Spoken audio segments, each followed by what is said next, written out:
अस्सलामु अलैकुम व रहमतुल्लाहि व बरकातुहू। अल्हम्दुलिल्लाह रब्बिल आलमीन, नहमदुहु व नसल्ली अला रसूलिहिल करीम। अम्मा बाद, क़ाल अल्लाहु तआला फ़ी शान हबीबिही इन्नल्लाहा व मलाइकतहु युसल्लूना अलन नबी या अय्युहल्लज़ीना आमनू सल्लु अलैहि व सल्लिमू तस्लीमा। अल्लाहुम्मा सल्लि अला सय्यिदिना नबीना शफ़ीअना हबीबना मौलाना मुहम्मदिन व बारिक व सल्लिम। अल्हम्दुलिल्लाह सुम्मा अल्हम्दुलिल्लाह। आज हमारा ये रोज़ाना का 145वां दर्स है, यानी 145। और आज हम सूरह बकरा की एक आयत 233वीं की तिलावत का शर्फ हासिल करेंगे, उसका तर्जुमा और मुख्तसर तफसीर बयान करेंगे। आज जो फ़िक़ही मसला है, आज दूध पिलाने से मुताल्लिक़ आज इस आयत में वो बयान किया गया है। गौर से समाअत फरमाइए कि फ़अऊज़ु बिल्लाहि मिनश शैतानिर रजीम, बिस्मिल्लाहिर रहमानिर रहीम। वल वालिदातु युरदिअना औलादहुन्ना हौलैनि कामिलैनि लिमन अरादा अन युतिम्म रज़ाअह व अलल मौलूदी लहू रिज़्क़ुहुन्ना व किस्वतुहुन्ना बिल मारूफ ला तुकल्लफू नफ्सुन इल्ला उस्अहा ला तुज़ार्रा वालिदतुम बिवलदिहा वला मौलूदुन लहू बिवलदिह व अलल वारिसी मिस्लु ज़ालिक फ़इन अरादा फ़िसालन अन तराज़िम मिनहुमा व तशाउरिन फ़ला जुनाहा अलैहिमा व इन अरदतुम अन तस्तरज़िऊ औलादकुम फ़ला जुनाहा अलैकुम इज़ा सल्लमतुम मा आतैतुम बिल मारूफ वत्तक़ुल्लाह वअलमू अन्नल्लाह बिमा तअमलूना बसीर। सदक़ल्लाहुल अलीयुल अज़ीम। आज की सूरह बकरा की 233वीं आयत में अल्लाह तबारक व तआला दूध पिलाने से मुताल्लिक़ जो अहकाम नाफिज किया है, उससे मुताल्लिक़ तर्जुमा समाअत फरमाइए कि माएँ अपने बच्चों को पूरे 2 साल दूध पिलाएं। ये हुक्म उसके लिए है जो दूध की मुद्दत पूरी करना चाहिए, और इस मुद्दत में दूध पीते बच्चे के बाप पर उन औरतों का मारूफ तरीक़े के मुताबिक खाना और कपड़ा वाजिब है। किसी भी शख्स को उसकी ताकत के लिहाज से ही तकलीफ दी जाए, ना किसी माँ को उसकी औलाद के ज़रिए तकलीफ पहुँचाई जाए और न किसी बाप को। और बाप का इंतकाल हो चुका हो तो बच्चे के वारिस पर ऐसा ही वाजिब है।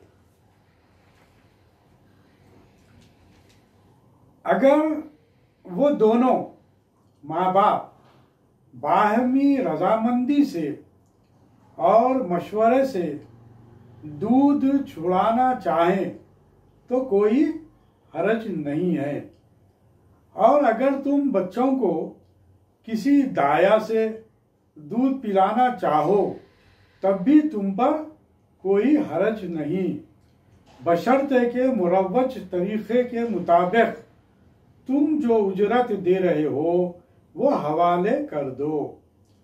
और अल्लाह से डरो और जान लो कि तुम जो कुछ भी करते हो अल्लाह देख रहे हैं।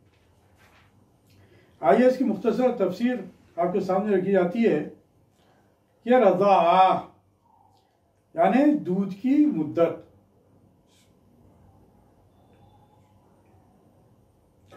इस्लामी शरीयत में बच्चे को दूध पिलाने की फितरी मुद्दत कामिल 2 साल मुकर्रर की गई है। इसमें कमी बेशी बाहमी रजामंदी पर छोड़ दी गई है, यानी कि 2 साल से अगर ज़्यादा भी अगर पिलाना चाहे तो पिला सकते हैं, या फिर 2 साल से कब्ल भी अगर उसको छुड़ाना चाहे तो छुड़ा सकते हैं। इसके लिए भी मियाँ बीवी में रजामंदी होनी चाहिए। अल-वालिदात बच्चे वाली औरतें मुराद बच्चों की माएँ हैं, खाह निकाह में हो या तलाक पा चुकी हों। इस आयत में यह बयान किया गया है कि माँ अपने बच्चे को 2 बरस तक दूध पिलाए, और यह मुद्दत उसके लिए है जो माँ बाप बच्चे के दूध पीने की मुद्दत को पूरा करना चाहें, वरना इसमें कमी भी जायज़ है, यानी कि अगर कमी भी करना चाहते हैं तो कर सकते हैं। जैसा कि आयत के आखिर में आता है, इस हुक्म में वो माएँ भी दाखिल हैं जिनका निकाह बाकी है, और वो भी जिनको तलाक मिल चुकी हो या उनकी इद्दत गुजर चुकी हो।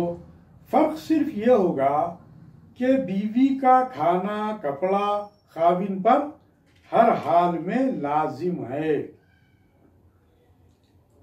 इस आयत से मालूम हुआ कि दूध की मुद्दत जिस माँ से पूरा कराना चाहें या बाप से दूध पिलाने की उजरत माँ को दिलवाना चाहें तो इसकी मुद्दत मुकम्मिल 2 साल है। हालांकि 2 साल तक उसकी जो जिम्मेदारी है खाने की कपड़े की और जो जो ज़रूरियात ज़िंदगी है वो तमाम की ज़रूरियात को मुकम्मिल करना औरत के लिए और अपनी बीवी और बच्चे के लिए वो शौहर के ऊपर लाजिम है, उसके ऊपर ये जिम्मेदारी आयद की गई है। और वो मुद्दत जो है वो 2 साल की रहेगी, 2 साल तक उसको पूरा करना पड़ेगा। जैसा कि यहाँ पर तलाकशुदा औरत की भी बात यहाँ पर सामने आई, यानी कि तलाक हो जाने के बाद अगर किसी औरत को अगर बाद में लड़का होता है या लड़की होती है तो फिर उसकी जिम्मेदारी बाप के ऊपर आयद रहेगी, और वो दूध पिलाने की जो मुद्दत है 2 साल तक वो बाप जो फर्ज कीजिए कि अगर जो अपनी बीवी को तलाक दे दिया हो, लेकिन जो बच्चे का बाप है वो उसकी जिम्मेदारी को निभाना पड़ेगा और 2 साल तक उसका नान नफका अदा करना पड़ेगा। वो बात यहाँ पर बयान की जा रही है। बाप को बच्चे की माँ का खाना कपड़ा हर हाल में देना पड़ेगा। पहली सूरत में तो इसके निकाह में है, पहली सूरत जो है यानी कि जो बीवी उसके निकाह में है वो तो लाजिमी है, उसको जैसे उसको पूरी तरीके से उसका हक अदा करना पड़ेगा शौहर को। दूसरी सूरत में दूध पिलाने की उजरत देनी होगी और बच्चे के माँ बाप किसी तरह से एक दूसरे को तकलीफ ना दें। यहाँ पर भी देखिए कि बहरहाल एहसान का सलूक रखा जाए। देखिए आपके इस्लाम में किस कदर हर मामले में हमारी रहबरी और रहनुमाई मिलती है। वो इस तरह कि किसी भी ना तो शौहर को किसी तरीके से बार गुजरे और ना ही औरत को बार गुजरे। ऐसे जैसा अल्लाह ताला ने दरमियानी अहकामात नाजिल किए हैं ताकि औरत को भी तकलीफ ना हो और मर्द को भी तकलीफ ना हो, बीवी को भी तकलीफ ना हो, शौहर को भी तकलीफ ना हो। मसलन माँ बिला वजह दूध पिलाने से इनकार कर दे या बाप बिला वजह माँ से बच्चे को जुदा करके किसी और से दूध पिलाए या खाना कपड़े में तंगी करे। यानी कि जो माँ है अगर वो चाहती है कि अपने बच्चे की वो परवरिश करे तो लाजिम नतीजा है कि आप उस पर ज़बरदस्ती कर उसे बच्चे से छीन लेकर, जैसा कि हो रहा अक्सर जो हालात जो पैदा हो रहे हैं दुनिया में आज जो माशरे में जो हालात जो पैदा हो रहे हैं, ज़बरदस्ती करके बच्चे को वो हासिल कर ले रहे हैं, ले रहे हैं, माँ से बच्चे को जुदा कर दे रहे हैं और फिर वो नाम नफ़ा भी नहीं दे रहे हैं और फिर उसको क्या कर रहे हैं, बच्चे को दूसरों से दूध पिला रहे हैं। आपको इजाज़त उस वक्त है जबकि आप रजामंदी के साथ जो सो ये बात अगर करते हैं, माँ बाप दोनों भी अगर रजामंदी से कोई मामला तय करते हैं तो उस हद तक आपको इजाजत है। यहाँ पर वही बात बतलाई गई कि जबरदस्ती, और माँ क्या कर रही, बाज़ वक़्त ऐसा हालात पैदा हो जा रहे हैं, माँ बोली कि मैं दूध नहीं पिलाती, मैं बच्चे को छोड़ देना चाह रही हूँ, बच्चे को तुम ले लो, बच्चे को तुम पाल लो। ये इस किस्म के जो माशरे में जो खराबियाँ पैदा हो रही है उसकी वजह यही है कि दीन से दूरी, इस्लामी अहकामात से वाक़ियत नहीं होने की वजह से ये तमाम चीज़ें खराबियाँ पैदा हो रही हैं। जबकि इस्लाम में हर चीज़ की आपको जो है सो रहबरी आपको मिलती है, हर चीज़ में दुनिया के तमाम जितने भी जो भी यानी कि इंसान की ज़िंदगी से मरबूत चीज़ें हैं वो तमाम चीज़ों में अल्लाह ताला ने शरीयत के ज़रिए तमाम चीज़ों को जो है सो हम तक अहकाम को अपने नाफिज किया। और जो कोई इस पर अमल पैरा रहेगा तो ये समझिए कि उसकी ज़िंदगी खुशगवार रहेगी। इसलिए सबसे पहली चीज़ तो यह कि हमको अपनी ज़िंदगियों को खुशगवार बनाना है, उसकी हमको फिक्र करनी चाहिए। शरीयत के दायरे में शौहर की जिम्मेदारी है कि अपनी बीवी के जो है सो तमाम हुकूक को अदा करे, और बीवी की जिम्मेदारी है कि वो शौहर के हुकूक को अदा करे। बीवी का काम है कि शौहर को खुश रखने की कोशिश करे, शौहर का काम है कि बीवी को खुश रखने की कोशिश करे। अगर ये मामलात अगर रहे तो आप समझिए कि किसी किस्म की कोई घर में खराबी पैदा ही नहीं होती है। और ना किसी को चाहिए कि किसी के घर के मामले में मुदाखलत करें। वहाँ पर जैसे किसी कोई अगर खुशगवार जिंदगी गुजर रही है तो उसकी जिंदगी में गैर जरूरी के मुदाखलत करते हैं। अक्सर ऐसा होता है, घरों में देख रहे हैं कि घर के जो भी लोग हैं, घर के जो जिम्मेदार हैं, घर के लोग जो है वो गैर जरूरी जो है सो अपने अहकाम जो है सो नाफिज करने की कोशिश करते हैं, जो कि शरीयत के खिलाफ है। कि मियाँ बीवी और बच्चों के खुशगवार जिंदगी में किसी को भी ये हक नहीं पहुंचता कि उनमें खराबी पैदा करे। लाजिम बात है कि जो कुछ भी अमल करेंगे उसका अल्लाह ताला जानता है कि किस नीयत के साथ तुम बात कर रहे हो, क्या मोहब्बत से कर रहे हो या दिल में तुम्हारे निफाक है जिसकी वजह से कर रहे हो। ये अल्लाह ताला नीयतों को जानने वाला है और अल्लाह ताला नीयतों के साथ फैसले करता है। तो जो कोई भी जर्रा बराबर भी खैर का काम करेगा तो अल्लाह ताला उसे अजर देगा। यानी कि अगर मेल मिलाप में अगर कोई मोहब्बत पैदा करने की बात अगर कोई करता है और आपस में जो है सो खुशगवार जिंदगी गुजारने के लिए रहबरी करता है तो अल्हम्दुलिल्लाह उसको इन तमाम नेकियों का उसको अजर मिलेगा। जैसा कि कुरान में हुक्म है, फमन यअमल मिस्काल ज़र्रतिन खैरन यरा वमन यअमल मिस्काल ज़र्रतिन शर्रन यरा। यानी कि जर्रा बराबर भी शर का खैर का काम करोगे तो अल्लाह ताला उसका तुम्हें अजर देगा, और जर्रा बराबर भी अगर शर का काम करोगे तो फिर उसका भी तुम्हें इसको सजा मिलेगी। और ये सजा जो है दुनियावी एतबार से जाहिर ना भी हो तो आखिरत में तो उसको जो है उससे हमको जैसे साबिका पड़ेगा, क्योंकि अल्लाह ताला नियतों को जानने वाला है कि कहाँ पर तुमने मोहब्बत की बात पैदा की और कहाँ पर तुमने निफाक पैदा की। ये तमाम चीज़ों से अल्लाह ताला हमारे दिलों से वाकिफ है। जो आगे यहाँ पर वो बात भी इस आयत में आती है, वो बात भी यहाँ पर बयान की गई है। बहरहाल आइए आगे का जो हिस्सा है आयत शरीफ का वो ये कि अल वारिस, यानी यहाँ पर ये बतलाया है कि वारिस, वारिस से मुराद वो महरम रिश्तेदार है जो बाप के बाद शरई वारिस है। यानी कि बाप का अगर इंतकाल हो जाए तो उसके बाद जो वारिस होंगे उस बच्चे के, उन पर बच्चे की जिम्मेदारी आयद होती है। वो तमाम तफसीलात यहाँ पर बयान की गई है। मिसलु जालिक जो लफ्ज़ इस्तेमाल किया गया यहाँ पर, इसके यही माने हैं कि जिस तरह बाप पर बच्चे के माँ के हुकूक की हिफाजत लाजमी है, यानी कि जिस तरह बाप पर बच्चे की माँ के हुकूक की हिफाजत लाजमी है, उसी तरह बाप के बाद यानी बाप के इंतकाल कर जाने के बाद उसके करीब तरीन वारिस अजीजों रिश्तेदारों पर भी वाजिब है। बच्चे की परवरिश का खर्च चलेगा, बाप के जो भी खर्च जो होता है, बच्चे की परवरिश का जो खर्च बाप के जिम्मे होता है। और जब बाप मर जाए तो फिर हुक्म इस तरह है कि अगर यहाँ पर देखिएगा यहाँ पर भी एक नुक्ता है कि अगर बच्चा माल का मालिक हो, यानी कि अगर उसका बाप मरते वक्त अपने औलाद के लिए या फिर अपने यानी कि उसका जो माल है जो उन्हें छोड़ कर गया है वो इस कदर है कि वो यानी कि उसकी परवरिश हो सकती है बच्चे की, तो वो जो माल छोड़ा गया है उसको आप इस्तेमाल कर सकते हैं। यानी कि जो अजीज व अकारीब है, जो बच्चे के जो जिम्मेदार हैं, जैसा कि माँ भी है और उसके अलावा जो दीगर जो जिम्मेदार हैं बच्चे की परवरिश के, वो उस माल को भी इस्तेमाल कर सकते हैं, क्योंकि बच्चे को उसका बाप तो माल छोड़ कर गया है। इसीलिए यहाँ पर बयान किया गया कि अगर बच्चा माल का मालिक हो तो उसी माल में से उसका खर्च चलेगा, और अगर माल का मालिक नहीं, यानी कि इतना माल उसको उसका बाप छोड़कर नहीं गया है, इंतकाल नहीं किया, तो फिर ये जिम्मेदारी उसके अजीज तरीन रिश्तेदारों पर आयद होती है। जैसा कि यहाँ पर बयान किया गया है कि अगर माल का मालिक नहीं तो उसके मालदार अजीजों में से जो लोग उसके महरम हों और उसके महरम होने के अलावा शरअन उसके मुस्तहक मीरास भी हों, तो उन वारिस रिश्तेदारों के जिम्मे उसका खर्च वाजिब होगा। अब आप इस बात से अंदाजा लगाइए कि कुरान मजीद में जैसा अहकाम अल्लाह ताला ने नाफिज किया कि अल्लाह तबारक ताला की इबादत करे, वाबुदुल्लाह वला तुशरिकू बिल्लाह, और अल्लाह के साथ किसी को शरीक ना करे। उसके बाद जो अल्लाह ताला ने अहकाम दिए कि वबिल वालिदैन एहसाना, एहसान वालिदैन के साथ उसने सलूक करो।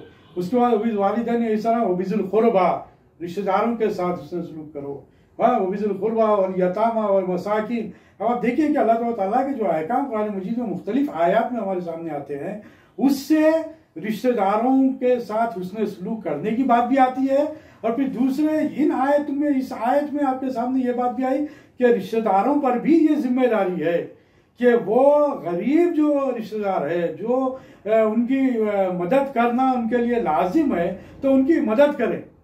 यहाँ पर देखिए आपके यहाँ पर ये बात सामने आ रही है कि जो अपने अजीज तरीन रिश्तेदार है, जैसा कि चीचा है या ताया है या मामू है या ऐसे रिश्ते हैं बिल्कुल करीबी रिश्ते, तो इनको ये जिम्मेदारी बनती है कि अगर कोई अपने भाई अगर अपने बच्चे के लिए कोई अगर माल नहीं छोड़कर मरता है, या कोई अपनी बहन के बच्चे के लिए अगर माल छोड़कर अगर नहीं मरता है, तो वो उन पर जिम्मेदारी है, अगर वो मालदार हैं तो उस जिम्मेदारी को कबूल करे और उस यतीम बच्चे की सर पर हाथ रखे, उस यतीम बच्चे की जो है परवरिश में अपनी जिम्मेदारी को पूरी तरीके से निभाएं, उसकी जो है परवरिश में अपना रोल अदा करें। ये जो है कैसे अल्लाह ताला ने अहकाम नाफिज किए हैं कि हर कदम पर आपको जो है रहबरी हासिल होती है। यहाँ पर यही बात बतलाई गई कि जो रिश्तेदार मालदार हैं उन पर यह जिम्मेदारी है कि वो उनकी मदद करें उस बच्चे की। जो वाजिब करार दिया गया, यहाँ पर जो लफ्ज इस्तेमाल किया गया, वाजिब का लफ्ज इस्तेमाल किया गया है। जो बात यहाँ पर बतलाई गई है, तो इन वारिस रिश्तेदारों के जिम्मे उसका खर्च वाजिब होगा। दूध पीते बच्चे के अखराजात जो दूसरों पर वाजिब किए गए हैं, उसकी वजह यही है कि बच्चा खुद अपनी परवरिश की सलाहियत नहीं रखता। इससे एक ये बात भी निकाली जा सकती है कि मोहताज औरतों, यानी कि लाजिम बात है कि औरत तो हमारे घर की औरतें बहुत कम जो सब, ये तो ये आज के माशरे में हमारी औरतें घर से बाहर निकल रही है और जो सो कमाई कमा रही है, लेकिन जो हकीकी मानों में अगर देखा जाए तो औरत को जो सो घर की जिम्मेदारी उसको उसके सुपुर्द की गई है, कमाने की जिम्मेदारी मर्द के जिम्मे है। लेकिन यहाँ पर यही बात बतलाई गई कि जो औरत जो मजबूर है, माजूर है, यानी कि मजबूर से मुराद मोहताज है, तो ऐसी औरतों की लाजिम बात है कि मदद करना उन रिश्तेदारों की जिम्मेदारी है। उसी तरीके से अपाहिज मर्दों की, बच्चों की और नाबालिगों के अखराजात जिंदगी उनके रिश्तेदारों के जिम्मे है। यानी कि हमारे खानदान में बहुत से लोग ऐसे नजर हमारे आते हैं जो लोग अपाहिज है, जो बच्चे जो कुछ काम नहीं कर सकते, तालीम हासिल नहीं किए और मजबूरी की जिंदगी गुजार रहे हैं, तो ऐसे बच्चों की माजूर लोगों की भी मदद करना रिश्तेदारों की जिम्मेदारी है। उसी तरीके से नाबालिग बच्चों की भी जिम्मेदारी उन पर आती है कि अगर उनके पास मालो मता नहीं है तो उनकी तालीम और तरबियत का ख्याल करे, उसकी फिक्र करे। ये तमाम चीजें जो है अल्लाह ताला हमको आगाह करता है और हमें जो है इस बात की तरफ तवज्जो दिलाता है कि तमाम जिम्मेदारी तुम्हारी है। इसीलिए ये बात कही गई कि माल को कमाना बड़ी अहमियत की बात है, कि माल दौलत हासिल करना जायज तरीके से बड़ी अहमियत की बात है। इसीलिए कहा गया कि तुम माल तो कमा लोगे, जब तुमसे सवाल किया जाएगा कि तुम माल कमाए तो कहां से कमाए, दूसरा सवाल यह किया जाएगा कि तुम ये माल को तुम कहां पर खर्च करे। तो ये जो खर्च करने की बात भी है, तो इसके भी जिम्मेदारियां आयद की गई। तुम अपनी मर्जी से मनचाही खर्च नहीं कर सकते, जैसा चाहे वैसा। उसके ऊपर तुम पर आहिस्ता आहिस्ता एक एक जिम्मेदारी आयद होती है। इन तमाम जिम्मेदारियों को पूरा करने की कोशिश करें ताकि तुम्हारी दुनिया भी अच्छी बने और आखिरत भी अच्छी बने। ये माल जो है, ये माल वो है जिसकी वजह से तुम अपनी दुनिया भी अच्छी कर सकते हो और आखिरत भी अच्छी कर सकते हो। लोगों की मदद कर कर, बीमारों की मदद कर कर, अपाहिजों की मदद कर कर, यतीमों यसीर की मदद कर कर, इस माल के जरिए तुम जन्नत खरीद सकते हो।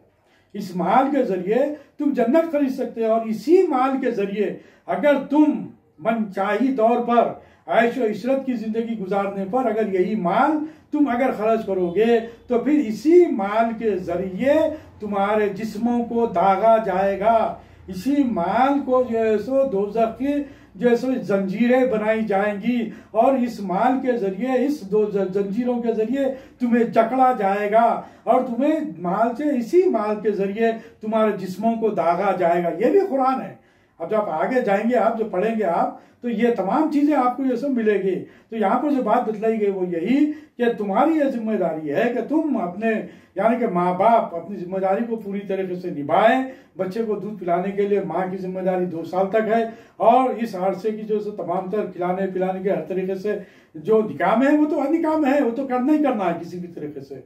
लेकिन अगर कोई मामला, अगर तलाक का मामला हो जाता है, बीवी अगर आपसे घर से अलग हो जाती है, ऐसे मामले में भी अगर बाद में उसे लड़का होता है या लड़की होती है, तो उसकी जिम्मेदारी भी उस बच्चों की बाप की होगी। वो जिम्मेदारी पूरी तरीके से निभाना होगा।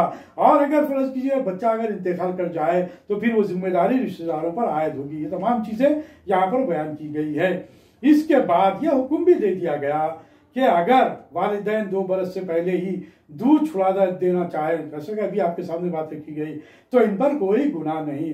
लेकिन यह फैसला वो बाहमी सलाह व मशवरे से करे। माँ का जज्बे शफकत और परवरिश का हक ज्यादा होता है, इसलिए इसके मामलात को सिर्फ बाप की राय पर नहीं छोड़ दिया गया। फिर यह भी वाजे कर दिया कि बाज़ हालात में जब माँ की बजाय दूध किसी दूसरी औरत से, यानी कि किसी दाया वगैरह से, एक तरीका रहा है कि मुख्तलिफ जो सो दायों से भी दूध पिलाया जा सकता है, तो किसी दूसरी औरत से दूध पिलवाना अगर दरकार हो तो इसमें भी कोई गुनाह नहीं। जैसा कि बसा वक्त होता है कि औरतों को दूध नहीं आता, तो उसके लिए भी बसा वक्त ये होता है कि दायाओं से मदद ली जाती है।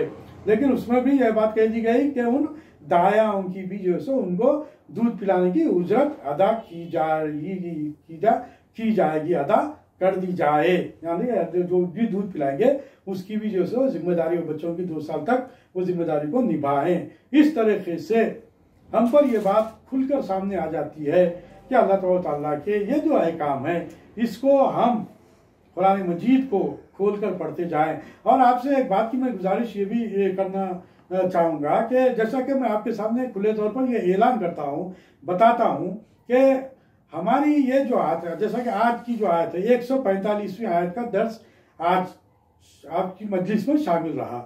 अब लाजिम बात है कि कल जो दर्स रहेगा वो 146वां की आयत का दर्स रहेगा या 147वीं आयत का दर्स रहेगा। तो ये सिलसिला जो है अल्हम्दुलिल्लाह अल्लाह के फजल करम से हम तसलसल से जारी रखे हैं। तो मेरी आप लोगों से गुजारिश है कि आप लोग भी कुरान खोल कर बैठे और आपके पास भी जो कोई भी कुरान हो, जो कोई भी तर्जुमा हो, जो कोई भी तफसीर हो, वो भी आप सामने रखें।